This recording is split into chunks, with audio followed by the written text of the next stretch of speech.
नमस्कार दोस्तों, अगर आप पेंशन धारक हैं तो इस दीपावली आप सभी को मिलेंगे कई बड़े तोहफे। जी हां दोस्तों, पेंशन के साथ बड़ा फैसला हम सभी के बोनस को लेकर हो चुका है। जो भी कर्मचारी है, साथ ही साथ जो पेंशन धारक है, उनको यहां पर बोनस भी दिया जाएगा। इसको लेकर बड़ी खबर है। साथ ही दोस्तों 78 लाख पेंशन धारकों के लिए बड़ी सौगात यहां पर बताई जा रही है, जिसमें दोस्तों हम सभी के लिए बात करें तो ईपीएस नांडेफा पेंशन भोगियों की यहाँ पर जो है आप सभी के लिए 23 और 24 को बड़ी जनसभा यहाँ पर होने वाली है। जी हाँ दोस्तों, क्या न्यूनतम पेंशन में होगी 7,500 रुपए की बढ़ोतरी। इसको लेकर दोस्तों आप सभी के लिए ताजा और बड़ा अपडेट निकल कर सामने आया है, तो इसके बारे में संपूर्ण रूप से जानकारी आप सभी को देने वाली हैं। वहीं दोस्तों दूसरे अपडेट की बात करें तो ईपीएस नांडेफा पेंशन भोगियों का क्या गुनाह है कि सरकार क्यों नहीं सुन रही है पेंशन भोगियों की मांग।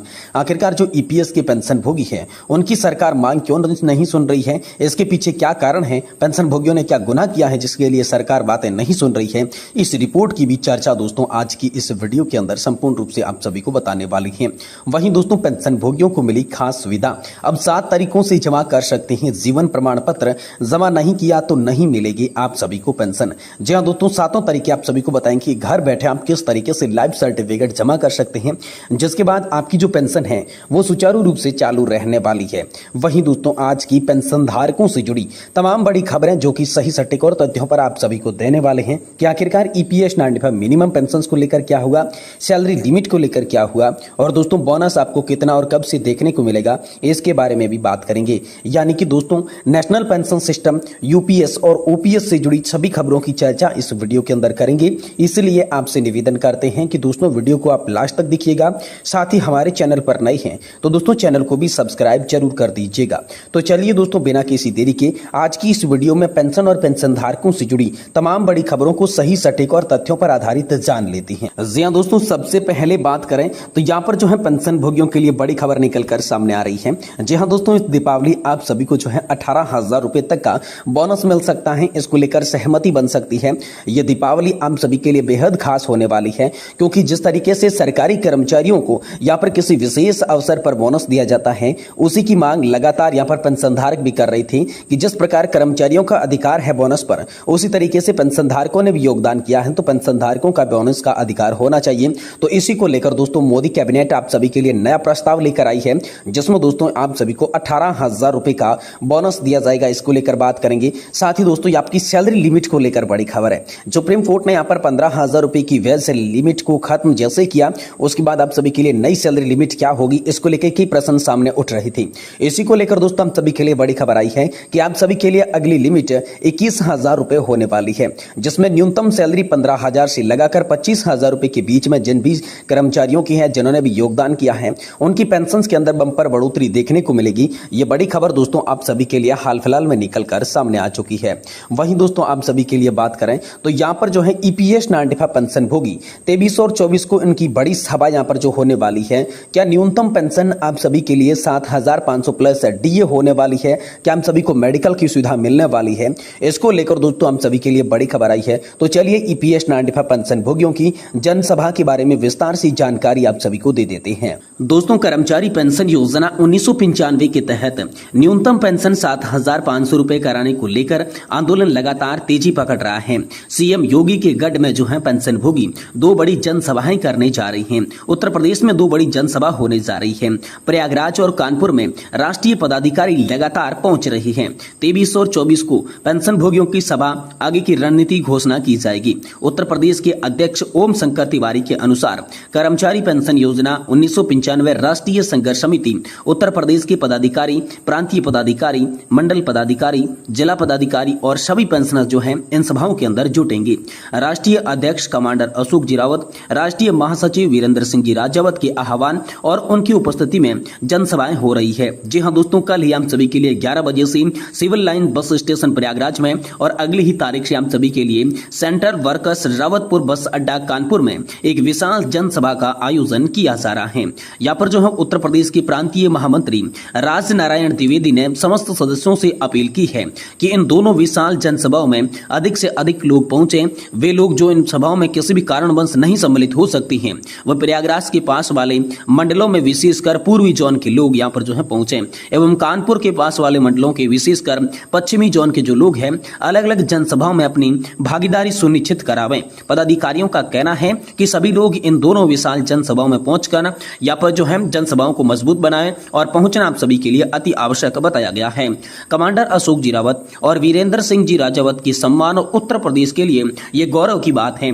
इस आम सभा में अभी तक की प्रगति के बारे में संपूर्ण जानकारी हमारे दोनों राष्ट्रीय पदाधिकारियों द्वारा दी जाएगी, इसलिए सभी राष्ट्रीय, प्रांतीय, मंडलीय और जिला स्तर के पदाधिकारियों और समस्त पेंशनर्स जनसभा में जरूर पहुंचे, उनसे ये आग्रह नम्र निवेदन दोस्तों किया गया है। वहीं दोस्तों अगली बड़ी खबर की बात करें तो ईपीएस 95 पेंशन भोगियों का क्या है गुना, सरकार क्यों नहीं सुन रही है, आखिरकार पेंशन भोगियों की तमाम मांगे, इसको लेकर ताजा और नई रिपोर्ट सामने आई है।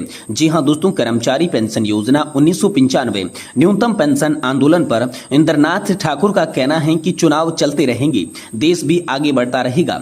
जो लोग ऐसा मानते हैं, कर्मचारी पेंशन योजना 1995 का आंदोलन बूढ़े और असहाय, बुझे हुए, हताश, निराश लोगों का है। ये पॉलिटिक्स के भंवर में गोते लगाते हुए डूब जाएगी। तो उन लोगों को ये याद रखना चाहिए कि आंदोलन करने वाले ऐसे बूढ़े लोग प्रकृति के नियमों के अनुसार दुनिया से निकल जाने की भी तैयारी कर रहे हैं। इन बूढ़े लोगों ने एजिटेशन को सामान्य आंकड़े में भूल ना की जाए, क्योंकि ऐसे में बूढ़े आज के युवाओं और प्रौढ़ों का बाप माने जाती हैं। हमारे बुजुर्गों यहाँ पर जो है शांति में निशब्द चर्चा वर्तमान राजनीतिक आंदोलन का दशा तय करने वाली सिद्ध होने वाली है। ये हमें अपनी बातों को राष्ट्र की सरकार और समाज के समक्ष सच्चाई को उजागर करने के साथ धीमी आंच पर वास्तविकता को पकाने, परोसने और भूखों को खिलाने के लिए एक अनूठी विधि के प्रदर्शन का नया तरीका है। हम ही नहीं, जो धरती पर जन्म ले चुका है उन सब का मरण तो होना निश्चित है। न कोई आज तक इससे बचा है, न बचेगा, यह हम भी सब जानते हैं। तो कर्मचारी पेंशन योजना 1995 जहन में रखकर कहा, जीने का और सम्मान से जीने का अधिकार सबको है। हम पेंशनर्स ने क्या गुनाह किया है? हमारा अपना परिवार और अपनी सरकार हमारी सुनती नहीं, अपेक्षा करती है, जबकि हम अपनी कमाई का भाग जिसे भविष्य की सुरक्षा के लिए जमा करा था उसे देने में टाल मटोल कर रही है।